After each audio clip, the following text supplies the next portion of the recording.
Olá, amigos do canal Videira Espírita, sejam todos bem-vindos. Meu nome é Théo Marieta e nós estamos aqui reunidos para dar continuidade ao estudo da obra Renúncia. Renúncia é um romance trazido a nós pelo Espírito Emmanuel, através da psicografia de Francisco Cândido Xavier. Nós nos encontramos semanalmente aqui e vamos nos aprofundando na leitura e buscando aprendizados, né? Encontrando sempre lições, muitas lições. Emmanuel, ele é brilhante, né, nos fazer refletir.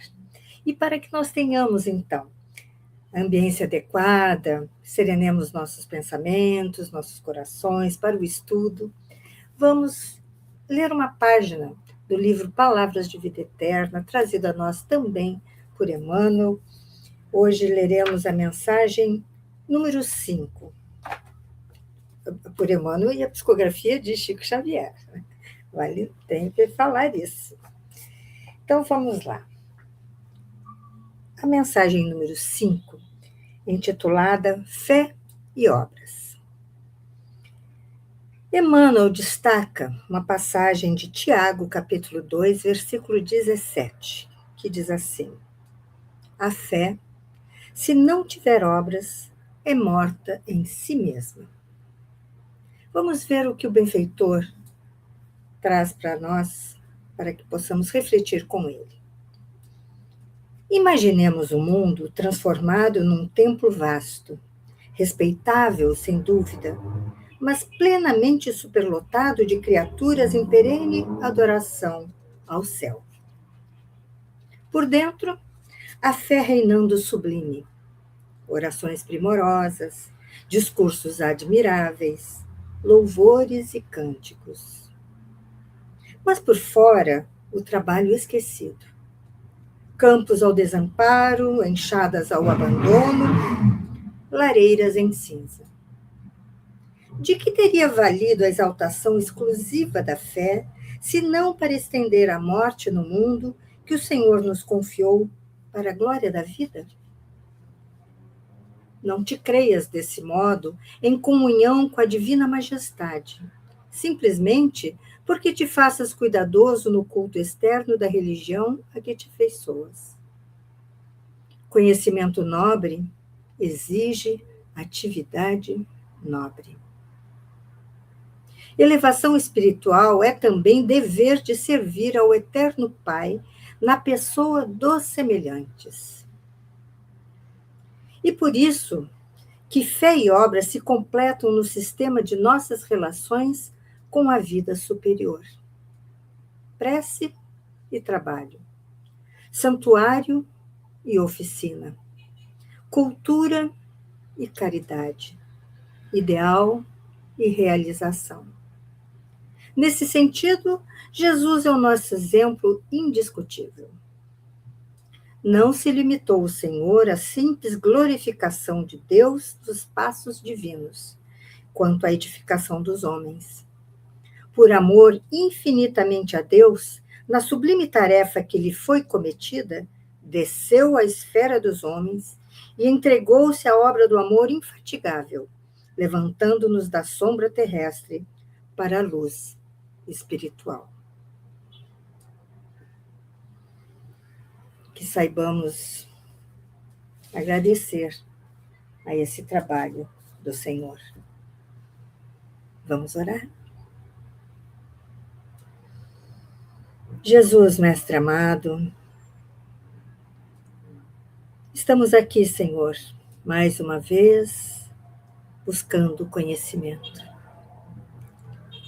Queremos nos debruçar mais uma vez nas páginas do livro Renúncia e tirar delas a maior número de aprendizados possível.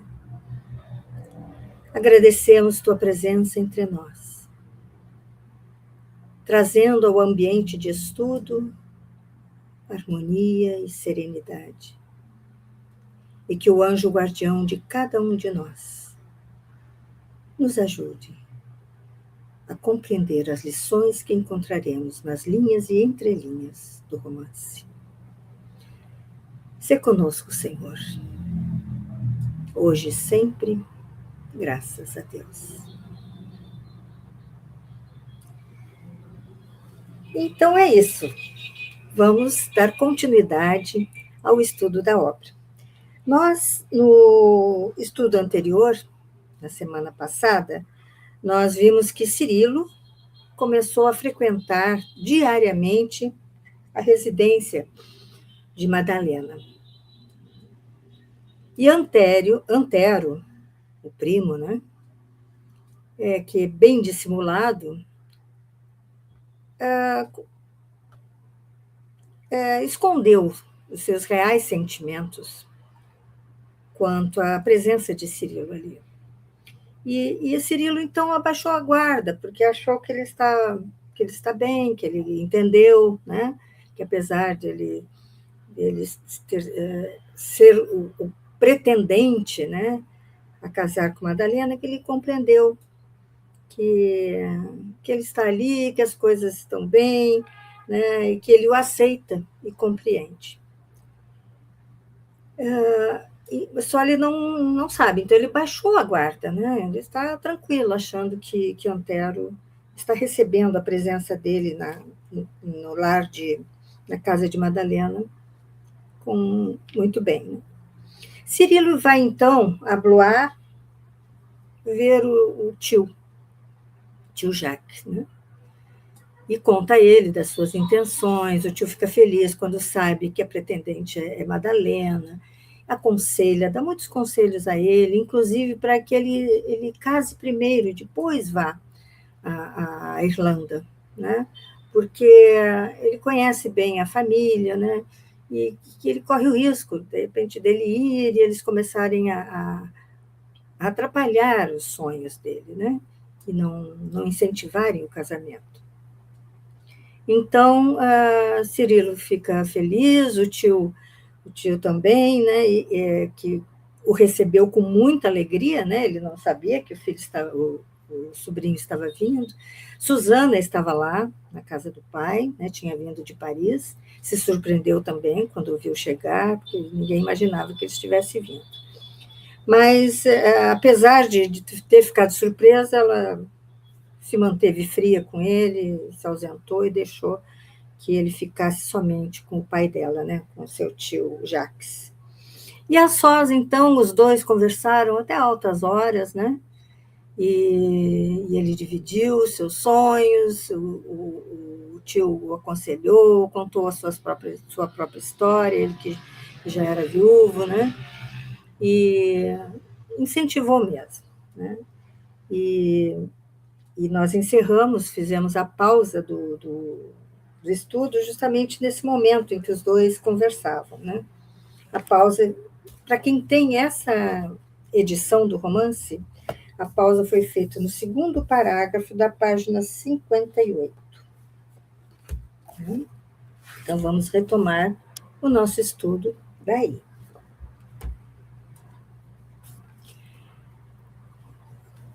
Então, nós terminamos com o tio Jacques feliz, porque ele conhece Madalena, ele quer muito bem Madalena, né?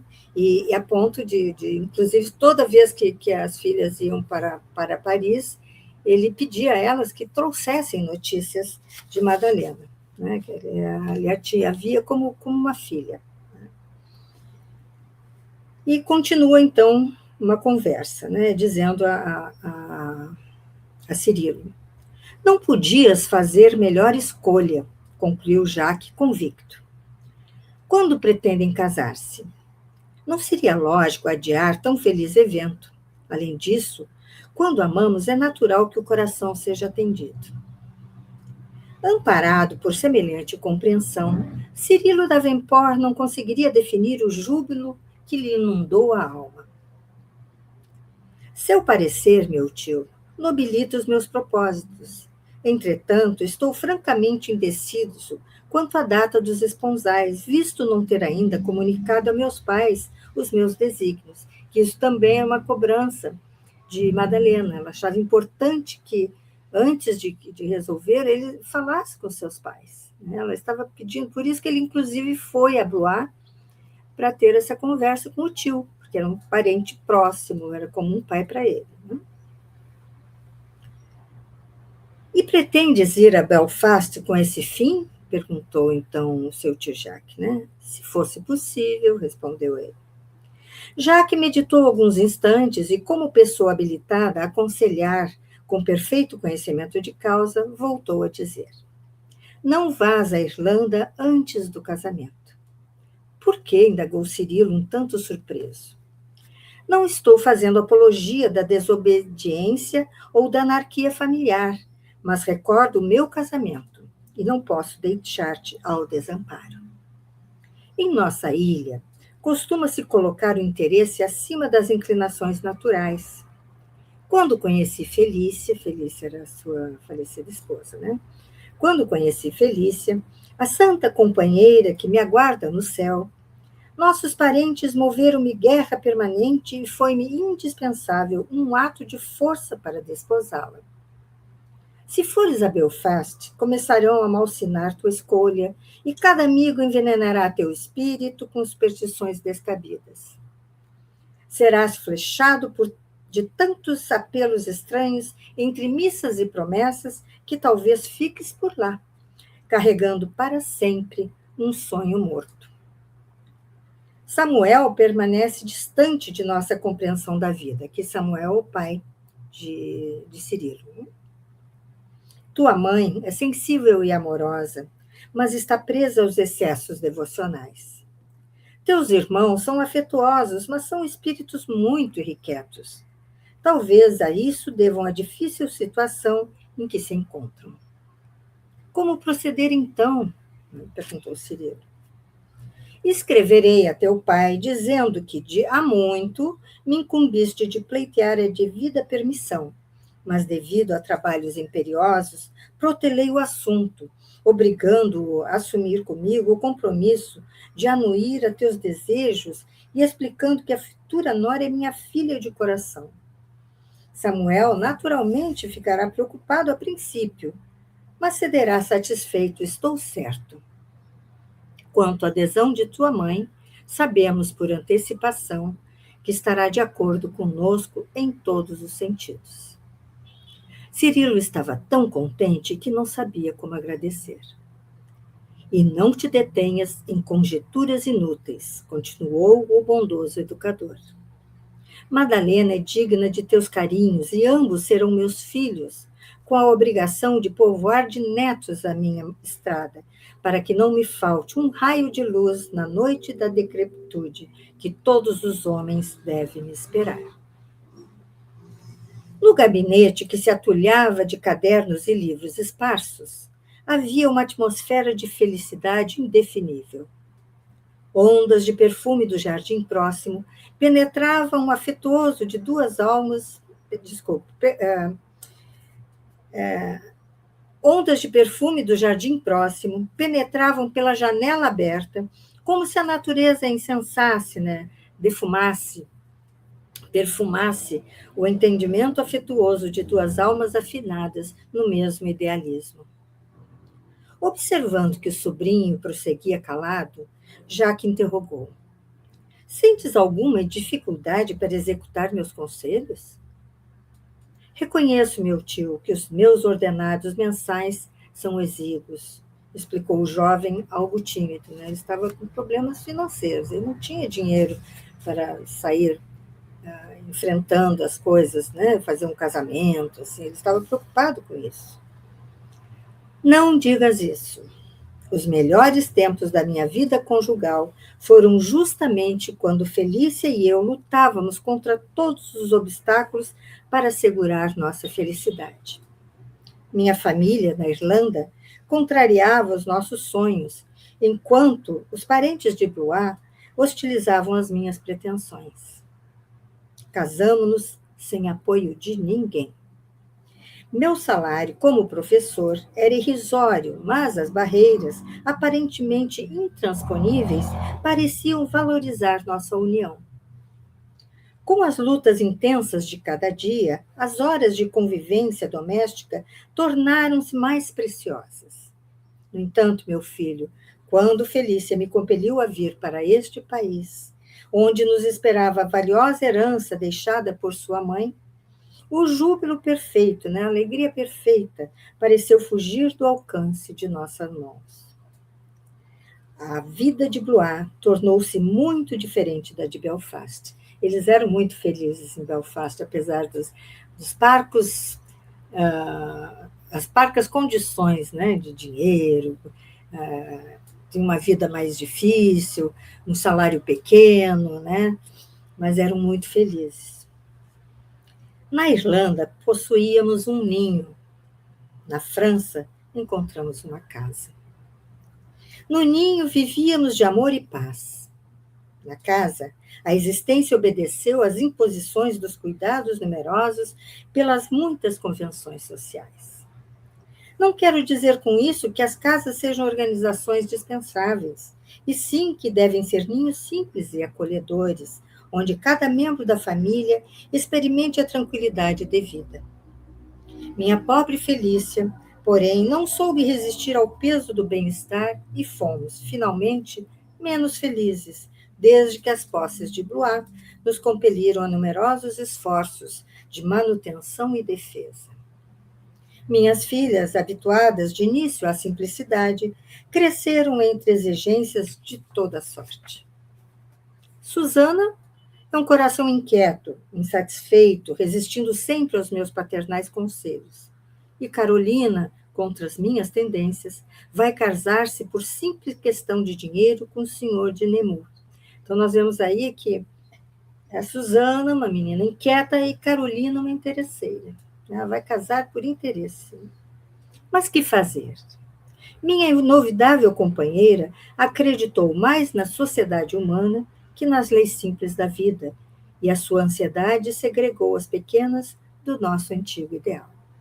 Então, ele traz como a vinda deles para a França, atrás da herança deixada pela mãe de sua esposa, os deixou mais vulneráveis na questão de se relacionar com a sociedade. E criaram as filhas de uma maneira diferente do que teria sido caso tivessem ficado em Belfast, né, na Irlanda, com uma vida mais simples, mais modesta, né, e teriam conseguido, talvez, dar às filhas o real valor das coisas. Né? Então, é isso que ele está aconselhando aqui a Cirilo. Jacques Davenport pareceu meditar um minuto, deixando perceber que voltava, em espírito, aos tempos da sua mocidade distante. Depois de prolongado silêncio, como que despertando de profunda divagação, interrogou: Compreendeste? Sim, meu tio, e agradeço a preciosidade dos seus ensinamentos. No entanto, a considerar que Madalena descende de fidalgos, enquanto eu sou muito pobre. Pobre? Tornou o educador, sorridente e otimista. Convém manter acima da classificação comum de pobres e ricos a tábua de valores reais, que define os homens como trabalhadores ou ociosos. Há indigentes no seio de tesouros inapreciáveis e pessoas há de reduzidos recursos financeiros singularmente ricas de esperança e de ideal. Por isso, meu filho, o perigo está em que o homem seja ocioso. Quem trabalha deve esperar sempre o melhor, mas quem perde o tempo alcançará a miséria. Que conselhos valiosos, né, que ele está dando aqui ao seu sobrinho Cirilo. Os ensinamentos do bondoso velho caíam na alma do rapaz como um bálsamo. Atentando no efeito benéfico dos seus conceitos, Jacques continuou. O trabalhador possui o tesouro da paz de cada dia. O ocioso encontra em cada noite o padecimento da insatisfação. Um vive na claridade da esperança, outro na tormenta da ambição. Uma casa sem lacaios é um refúgio de repouso espiritual, nestes tempos de devassidão. Muitas vezes, o homem que dispõe de muitos servos paga-lhes por supostos serviços, mas o que recebe, em verdade, é calúnia e ingratidão. Cirilo, radiante ao ouvir tão sábios conceitos, exclamou: Suas palavras, meu tio, confortam-me profundamente. Sendo assim, declaremos guerras às reticências, atalhou ele bondosamente. Já que não és ocioso, podes casar quando bem quiseres.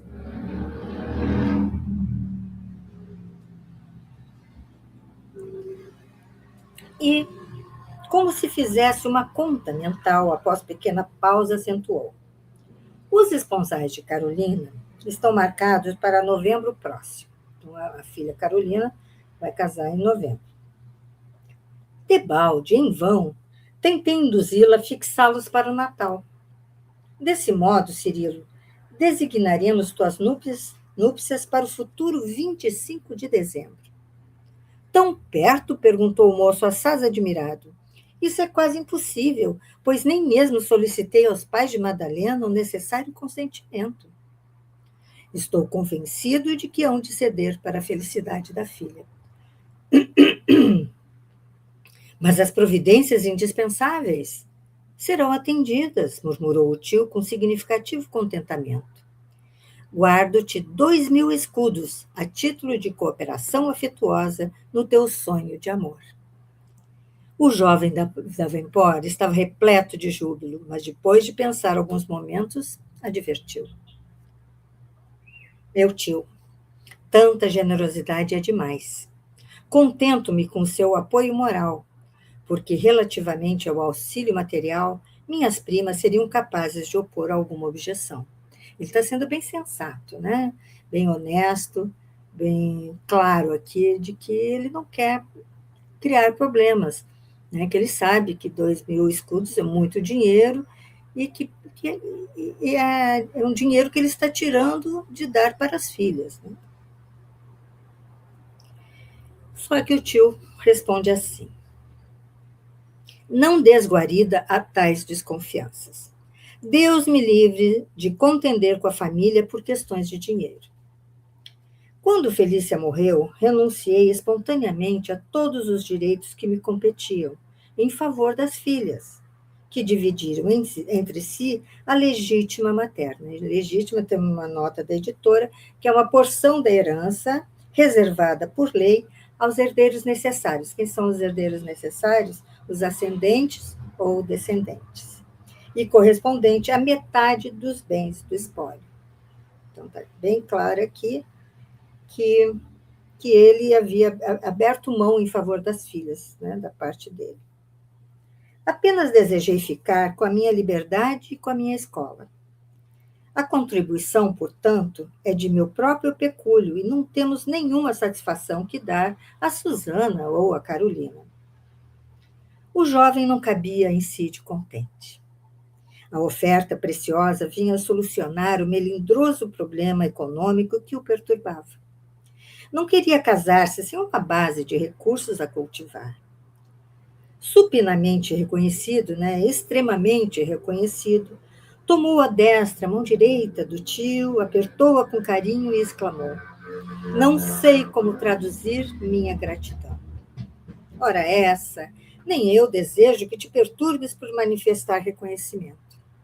Acreditas, acaso, que o dinheiro seja definitiva propriedade nossa? Todo o cabedal financeiro é de Deus, né? Todo o capital financeiro é de Deus, que o distribui consoante as necessidades de cada um por intermédio dos próprios homens. Quanta clareza, né? Nós aqui, a gente se dedicando ao estudo, nós vemos que é isso mesmo, né? Mas nós antes talvez não tivéssemos, eu pelo menos não tinha, com tanta clareza esse conceito de que tudo é dado por Deus. Né? Eu achava que aquilo que eu conquistei porque Deus me deu condições de correr atrás, né, do que eu desejo. Mas não, tudo vem de Deus. E é aí que nós temos que sempre lembrar disso e ser gratos. E quando estamos aqui De passagem, aquilo é um empréstimo para enquanto estivermos aqui, né? Todo o cabedal financeiro é de Deus, que o distribui consoante as necessidades de cada um por intermédio dos próprios homens. A palestra afetuosa entrou pela noite adentro, até que um velho relógio bateu às 11 horas. Jacques lembrou que necessitava de sua beberagem habitual para o estômago, e o sobrinho se despediu agradecido e venturoso. Meu tio, dormirei hoje um dos sonos mais tranquilos de minha vida. E devê-lo-ás só a Deus, exclamou o generoso amigo, afastando-se ao toque-toque da bengala, como a dispensar o rapaz de novos agradecimentos. Enquanto Cirilo se recolheu, ditoso, ao quarto de dormir, Jacques foi abordado por Susana em copioso pranto, quando buscava o remédio da noite no velho armário da copa. E foi na copa pegar o remédio, a sua beberagem para o estômago, e encontrou sua filha Susana chorando muito. Ouvi tudo, meu pai, exclamou, debulhada em lágrimas, evidenciando fundo rancor. Mas de que se trata? Que ouviste? Suas combinações com Cirilo. E por que não foste participar da nossa conversação no gabinete? Indagou o genitor, muito admirado. Tratávamos, porventura, de assuntos secretos que justificassem a curiosidade de alguém atrás das portas?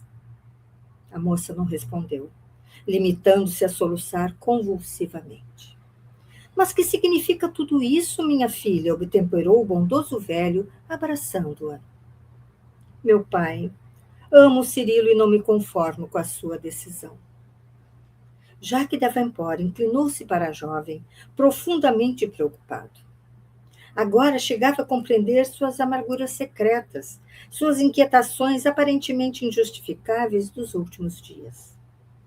Sentou-se pausadamente, contendo o custo à própria aflição, e fê-la aquietar-se a seu lado, murmurando depois. Filhinha, tem calma e fortaleza, porque este é um desejo que teu velho pai não pode satisfazer. E o amoroso Jacques, com seu espírito eminentemente conciliador, fez-lhe ver a necessidade de retificar as inclinações afetuosas, falando longamente da delicadeza da situação, salientando a escolha do sobrinho e os méritos inegáveis de Madalena Villanil. Desenganada em seus dissabores cruéis, Susana reprimia com dificuldade as expressões de ironia e ciúme que lhe explodiam no coração. Diante do amoroso pai, a cujo espírito se sentia ligada por irresistível magnetismo, não fazia mais que chorar comovedoramente ansiosa por desabafar o misto de cólera e angústia que lhe empolgava a alma caprichosa. Então, aqui nós vemos um detalhe que ela e o pai são muito ligados. Ela já demonstrou isso, já falou sobre isso. E aqui, Emmanuel nos traz que ela se sentia ligada ao pai por irresistível magnetismo.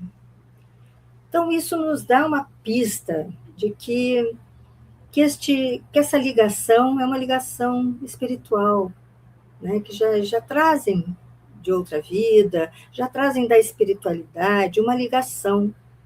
E essa ligação é importante, porque se respeitam, se amam verdadeiramente, né? E ela está aqui, abrindo seu coração de menina, né, de mulher, ao pai. Mas já vemos também os sentimentos, o que esses sentimentos negativos, né, lhe causa, de ironia e ciúme, né? Essa cólera e angústia, uma alma caprichosa.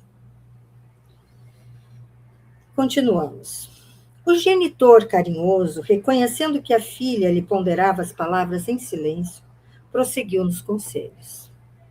Não se desesperes. O coração tem 1000 caminhos para a felicidade quando procuramos aceitar a vontade de Deus. E por tudo que temos de sagrado, não demonstres rancor à escolhida de teu primo. Precisas compreender que a resolução é de Cirilo. Desculpem.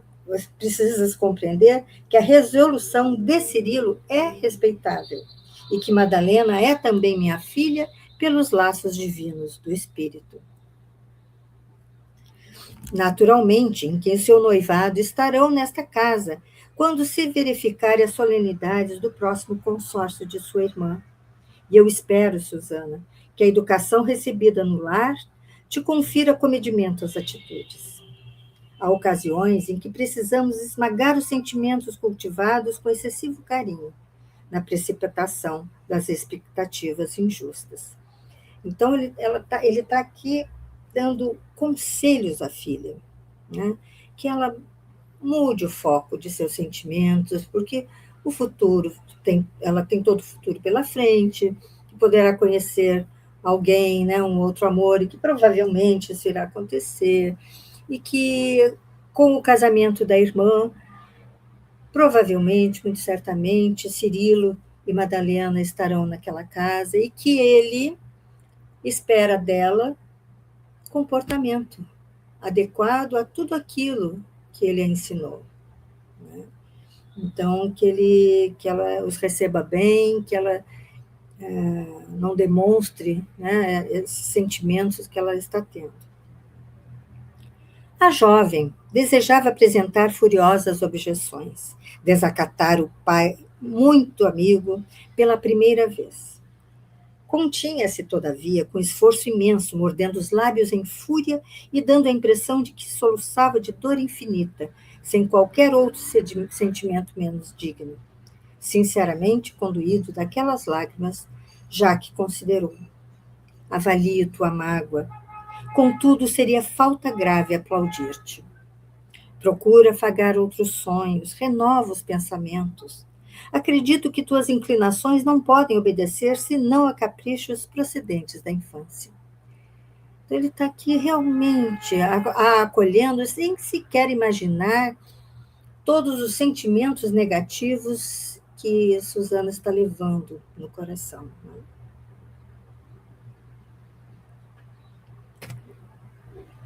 Meu pai, não mais poderei ser feliz, disse no auge da desesperação. Se os criminosos, só os criminosos podem assim falar, acrescentou o genitor, sempre melífluo, né? Sempre assim, docemente, né? Sempre doce com ela. Não tenho forças para assistir às núpcias de Cirilo, continuava Susana, enxugando as lágrimas. Fortalece. O velho professor contemplou-a compungidamente e redarguiu depois de um minuto de meditação. Fortalece tua vontade enfraquecida. Após o casamento de Carolina, poderás espairecer na Irlanda por alguns meses. Retemperarás as energias da paisagem da tua infância e acredito que a providência ser-te-á imensamente benéfica ao coração. Vai, te distancia, né? Sai dessa... Então, ele está ensinando aqui que se é difícil enfrentar os sentimentos, né? E se ver aquele a quem você ama casando, se afaste. Não fique, não tem realmente que ficar ali para ver e sofrer. Se afaste para começar a mudar a vida, para começar a buscar, né, este amor, as boas sensações, boas oportunidades de vida longe. A época será imprópria para a viagem, mas eu permito que satisfaças semelhante desejo. Encontraremos embarcação e companhia adequada. Isso tudo por causa de dezembro seria o inverno, né? Todas as viagens se tornavam mais difíceis. Por hoje, minha filha, recolhe-te à paz da noite e não chores mais. Tua desesperação não é justa e deves rogar a Deus te conceda a cura da enfermidade espiritual que te atormenta a alma inquieta. O conselho da prece, né, que tantas vezes nós esquecemos de buscar os efeitos de uma prece. Então, sempre nós precisamos criar o hábito nos momentos de dificuldades, quando uma vicissitude se se impõe. Lembremos da prece. No momento de dúvida, de não saber o que fazer, a prece. Né? Quando sentimos algo que não gostamos de reconhecer que estamos sentindo, a prece. E é isso que ele está dizendo à filha, né? Susana quis revidar asperamente. Ela estava um vulcão, né? Ela tinha um vulcão dentro dela. Declarar que semelhantes afirmativas a humilhavam em excesso, mas dissimulou a cólera, calou-se e obedeceu em silêncio. Quando a viu retirar-se, o pai carinhoso levou a destra ao peito, tentando aliviar o sofrimento íntimo, em face da angustiosa revelação da filha, e demandou a alcova silenciosa, né, do seu quarto silencioso, sem conseguir explicar o triste pressentimento que lhe travava o coração. No dia seguinte, Cirilo regressou a Paris, transbordando esperanças. Se o tio bem lhe orientar o espírito quanto ao que lhe competia fazer, ele melhor executou seus conselhos. Depois de dividir com Madalena o júbilo que o empolgava, dirigiu cerimoniosa carta a Dom Inácio Villamil e esposa, expondo suas pretensões. A nova produziu grande sensação na vivenda de Santo Honorato. Os pais de Madalena não esperavam semelhante surpresa. Cuidadosamente sondaram o espírito da filha, verificando-lhe a aquiescência e a resolução no cometimento que condizia com a felicidade futura. Entretanto, havia alguma coisa a considerar e que representava amargo aborrecimento para os velhos fidalgos. Era o implícito compromisso familiar com Antero de Oviedo. Dona Margarida e Dom Inácio sentiam sinceramente o fato de serem compelidos a apresentar ao sobrinho uma negativa inesperada e demolidora de todos os seus sonhos de rapaz. Ambos o consideravam qual outro filho adotivo. No entanto, não seria possível contrariar as inclinações de Madalena, que nunca lhes causara o menor pesar. Altamente preocupados, os bondosos velhos esperaram a primeira oportunidade para conversarem a sós com o sobrinho, o que se verificou 2 dias após o recebimento da carta de Cirilo. Madalena ausentara-se e essa circunstância dava ensejo a entendimentos desejáveis e justos. Dom Inácio, nessa noite, tratou o rapaz com maior compreensão, não sabendo como abordar o assunto. E Dona Margarida, muito carinhosa, observando que o marido titubeava e vacilava, fixou os olhos serenos no sobrinho e falou: Meu filho, hoje temos uma notícia a dar-te. Madalena foi pedida em casamento por Dom Cirilo d'Avenport. Antero fez-se pálido e respondeu rudemente: Coisa estranhável, na verdade, porque espero minha prima desde a infância. No entanto, continuou Dona Margarida com voz pausada, Madalena está de acordo e não podemos nem devemos contrariá-la. Antero levantou-se, passeou nervosamente pela sala e observou exaltado. É uma ingratidão. Onde está meu tio que não lhe faz sentir a sua autoridade, capaz de varrer do seu caminho esse irlandês audacioso, sem títulos e sem dinheiro? Nominalmente citado, Dom Inácio respondeu: Madalena nunca me deu o mais leve aborrecimento, e a autoridade apenas se exerce com aqueles que a desrespeitam. Esse casamento, porém, é um absurdo, exclamou Antero, fora de si. Quem poderá decifrar os mistérios do coração, meu filho? Atalhou Dona Margarida afetuosamente. E a discussão acendeu-se. A custo, o rapaz sentou-se ao lado da velha tia, atendendo-lhe aos apelos carinhosos. Mas tanto manifestou seus pensamentos de inconformação e de ironia que Dom Inácio foi dominado por violenta irritação. Ouvindo certas palavras mais ásperas do tio, o rapaz retrucou com acrimônia, com aspereza. Não posso conferir tamanho delito às suas opiniões. Tamanho direito às suas opiniões. Afinal de contas, o senhor tem débitos bem pesados para comigo, antes de considerar qualquer privilégio ao irlandês miserável que me anula as esperanças. Dom Inácio Villamil esboçou um gesto de justa indignação e revidou. Sei que te devo dinheiro, mas não desconheces que nos deves os cuidados da educação. Supões acaso que te criaste em nossa casa a poder de brisas e votos brilhantes? Se reclamas aquilo que te devo em escudos, como te poderia pagar com as coisas privativas do coração de minha filha? Então, ele está falando claramente, sim, tenho ciência de que devo dinheiro, que você me ajudou financeiramente, mas por isso eu vou pagar com a minha filha? Né? Destruindo os sonhos de minha filha? O rapaz recebeu a reprimenda ríspida, mal se contendo para não agredir o velho tutor, que lhe falava e gesticulava grandemente irritado.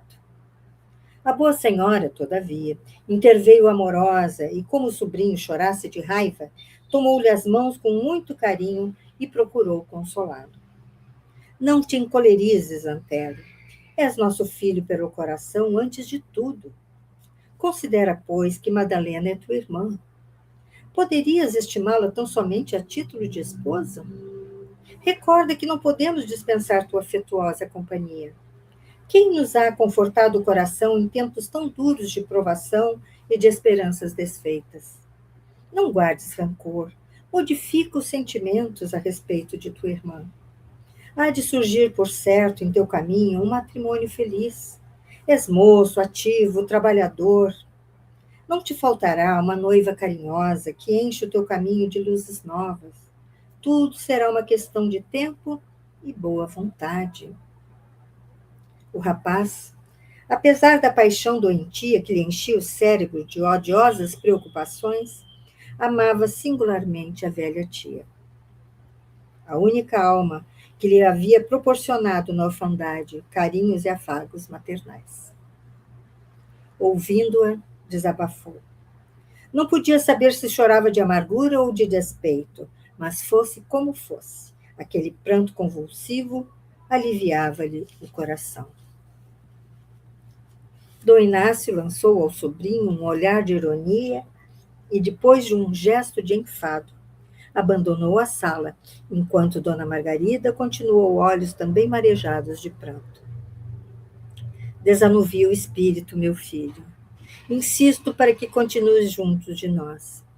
Pediremos a Dom Cirilo resida nesta casa após o consórcio, e quando te resolvas a organizar tua casa, permanecerás igualmente em nossa companhia, até que me feche os olhos para sempre.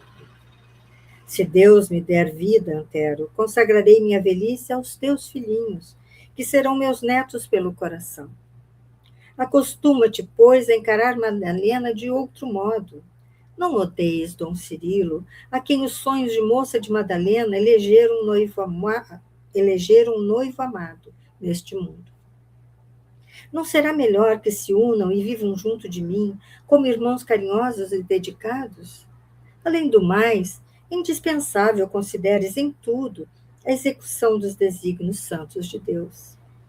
Naturalmente, que a tua felicidade não será esquecida pelo céu.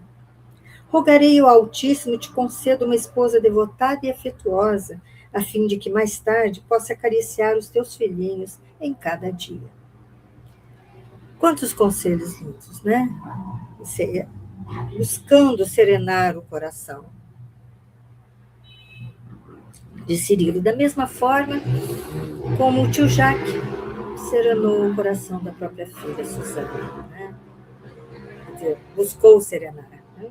Com as mesmas palavras, para que ela mudasse o seu foco, revisse os seus sentimentos. Né? Ante aquelas manifestações carinhosas, Antero pareceu lavar o coração, expulsando para longe do espírito as mágoas mais fortes. Contudo, no recesso do ser guardava rancor indefinível e profundo, que lhe arruinaria a existência. Sentia-se sem forças para alijar, né, para tirar a figura da prima do quadro das idealizações mais íntimas. Ele já tinha tudo desenhado, né, no seu pensamento, como seria. E agora ele precisava passar uma borracha naquilo. Era difícil, ele está aqui, ele está sem forças para fazer isso. Né? Conformar-se-ia com o inevitável, mas não renunciaria aos seus desejos. Dona Margaria repetia os conceitos carinhosos que lhe caíam na alma como anestésicos suaves, mas à medida que enxugava os olhos, ele recolhia, no âmago do espírito, propósitos de vingança como venenos sutis. Depois de largos minutos de meditação, tinha os olhos fixos como alucinado por ideia terrível. Permanecia assim, junto da velha tia, cuja afeição o preparara na vida com infinita ternura, mas sentia-se inclinado a disputar Madalena até o fim de seus dias. Recordava rancorosamente as observações frias e ásperas do tio e refletiu que Dom Inácio lhe pagaria as objeções, a seu ver, audaciosas e ingratas. Não lhe cobraria os débitos contraídos com ele próprio, mas o velho fidalgo tinha outros credores, cujos títulos ele endossara confiadamente. Buscaria, deste modo, retirar as garantias dadas, logo que julgasse medida oportuna. Quanto ao atrevido Davenport, esse teria de experimentar cedo ou tarde o peso de sua vindita cruel, de sua vingança cruel.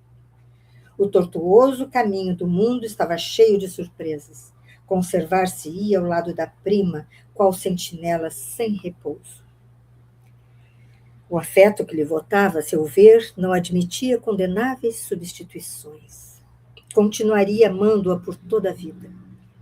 Não podia pensar noutra mulher que lhe tomasse o lugar no coração. Quem adivinharia o futuro? Madalena poderia não casar, e se o fizesse, era possível que sobrevivesse o desencanto conjugal ou que enviuvasse algum dia. Se tal acontecesse, estaria, pois, a seu lado, a fim de lhe atender ao primeiro sinal. E aqui nós vemos, então, é amor ou é apego? Ou é posse, sentimento de posse, né? Paixão.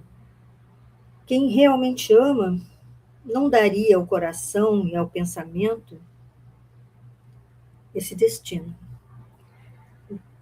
travando, né, no pensamento tantas vinganças. E nós temos aqui, vamos trazer que nesse estudo nós temos notado muito essa questão do ciúme, da inveja, do ódio.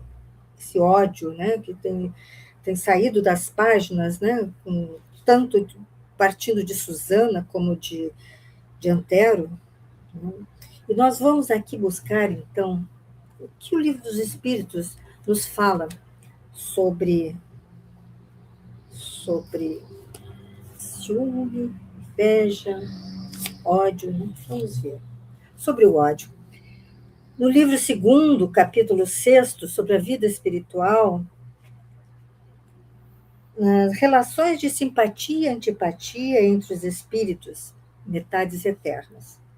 Na questão 292, Kardec pergunta aos espíritos: os espíritos guardam ódio entre si? E eles respondem: só entre os espíritos impuros há ódio. São eles que insuflam entre vós as inimizades e as dissensões. Então, nós temos vendo aqui o quê? Os espíritos impuros. Aqui tem uma alma impura, né? A alma porque encarnada, né? E o ódio ele se origina no orgulho, se origina no egoísmo, né? São sentimentos que só os espíritos inferiores, como nós somos ainda inferiores. Nós somos cheios de defeitos ainda, nós estamos buscando melhorar. Nós estamos aqui reunidos neste momento, estudando, aprofundando tudo aquilo que Emmanuel está nos trazendo. Por quê? Porque queremos também crescer. Nós temos a doutrina dos Espíritos que nos esclarece, que nos faz compreender, né, e que nos ajuda a alavancar o nosso progresso moral. Né? Então, nós temos ainda realmente sentimentos inferiores, mas já estamos atentos a eles, né? Agora, aqui, vemos tanto Susana quanto ele ainda sem perceber, né, a gravidade dos sentimentos, né? Porque o ódio, né, ele é completamente o inverso do amor. E nós vemos lá no Evangelho segundo o Espiritismo, vamos buscar aqui, capítulo 12, capítulo 12, amai os vossos inimigos. Capítulo 12, amai os vossos inimigos. Nós vamos lá nas instruções dos Espíritos, uma mensagem de Fénelon, que fala sobre o ódio. O item 10. Acho que temos um tempinho, eu vou ler, porque não é muito longo. Então, Fénelon nos traz o seguinte: amai-vos uns aos outros e serei felizes. Esforçai-vos, sobretudo, esforçai-vos, quer dizer, nós precisamos nos esforçar, né? Nós estamos ainda em evolução, nós precisamos nos esforçar. Não conseguimos fazer isso com naturalidade. Esforçai-vos, sobretudo, por amar os que vos inspiram indiferença, ódio ou desprezo. O Cristo que deveis considerar modelo deu-vos o exemplo desse devotamento. Missionário do amor, ele amou até dar o sangue e a vida por amor. O sacrifício que vos obriga a amar os que vos ultrajam e perseguem é penoso, mas é precisamente esse sacrifício que vos torna superiores a eles. Se os odiasseis, como vos odeiam, não valeríeis mais do que eles. Amá-los é a hóstia sem mácula que ofereceis a Deus no altar dos vossos corações. A lei do amor, hóstia de agradável aroma e cujo perfume sobe até o seu seio. Embora a lei do amor mande que cada um ame indistintamente a todos os seus irmãos, ela não resguarda o coração contra os maus procederes. Esta é, ao contrário, a prova mais angustiosa, bem o sei, pois que durante a minha última existência terrena experimentei essa tortura, mas Deus lá está e pune nesta vida e na outra os que violam a lei do amor. Não vos esqueçais, meus queridos filhos, de que o amor aproxima de Deus a criatura e o ódio a distancia dele. Ele nos passou essa mensagem em Bordeaux em 1861. E ilustra muito bem essa passagem, né? De tanto tempo antes, de 1662, né? E assim nós vamos seguindo, vamos diante dessas questões, né, que nós temos aqui. Vamos ver aqui o ciúme, né?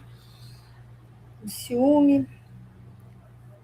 Podemos ver no capítulo 5, também do Evangelho segundo o Espiritismo, de Allan Kardec, capítulo 5, nos Bem-aventurados os aflitos, vamos buscar lá nos tormentos voluntários, uma mensagem também de Fénelon, né? E fala sobre, é um pouco mais longa, acho que dá tempo de ler, mas daí nós encerraremos provavelmente nosso estudo. Os tormentos voluntários, item 23. O homem vive incessantemente em busca da felicidade que lhe escapa a todo instante, porque a felicidade sem mescla não existe na Terra. Entretanto, apesar das vicissitudes que formam o cortejo inevitável da vida terrena, poderia ele, pelo menos, gozar de relativa felicidade se não a procurasse nas coisas perecíveis e sujeitas às mesmas vicissitudes, isto é, nos gozos materiais, em vez de procurá-la nos prazeres da alma, que são um gozo antecipado das alegrias celestes, imperecíveis. Em vez de procurar a paz do coração, única felicidade real neste mundo, porque A felicidade não é deste planeta, né? Então, neste mundo, a paz no coração é a única felicidade real, né? Ele se mostra ávido de tudo que o possa agitar e perturbar. E coisa curiosa, o homem parece criar para si, propositadamente, tormentos que está nas suas mãos evitar. São os tormentos voluntários. Nós criamos problemas nas nossas existências. Agora aqui. Haverá maiores tormentos do que os causados pela inveja e pelo ciúme? Para o invejoso e o ciumento, não há repouso. Estão perpetuamente febris. Não é assim que nós vemos nossos queridos Susana e Antero? O pensamento só funciona dessa forma, em tormento, puro tormento, trazendo aquilo tudo para o coração, os ciúmes no coração. Estão perpetuamente febris, adoentados. O que não tem e os outros possuem lhes causa insônia. Então, Antero vê Cirilo, que tem Madalena. Susana vê Madalena, que tem Cirilo. Olha só, ela tem o que eu não tenho e eu quero, e ele pensando, ele tem o que eu quero e não tem. O que não tem e os outros possuem lhe causa insônias. Os sucessos dos rivais lhe dão vertigem. São movidos apenas pela vontade de sobrepujar seus vizinhos.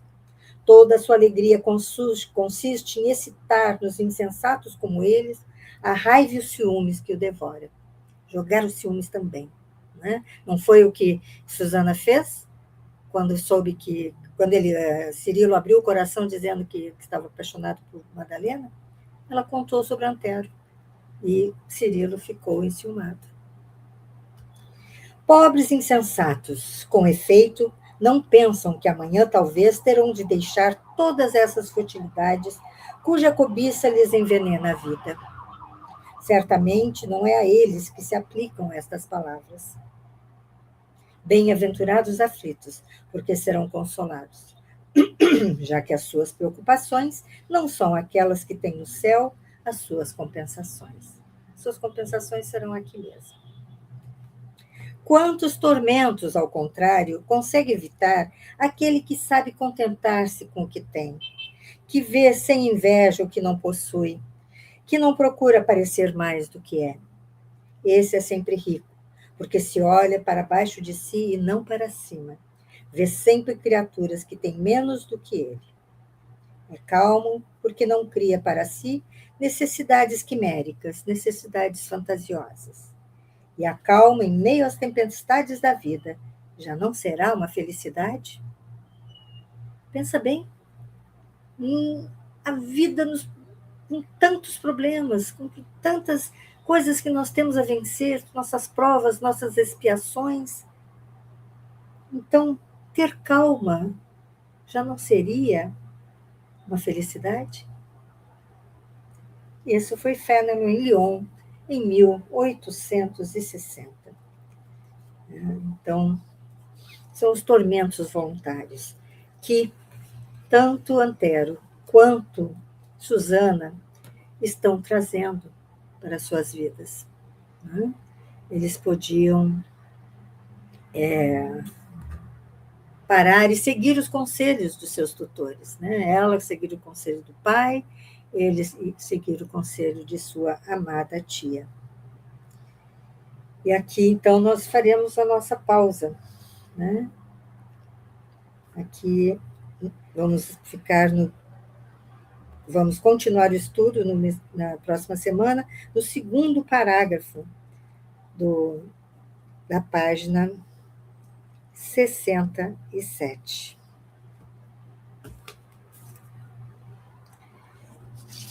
Muito a refletir, não é? Aqui nós podemos encontrar as lições para termos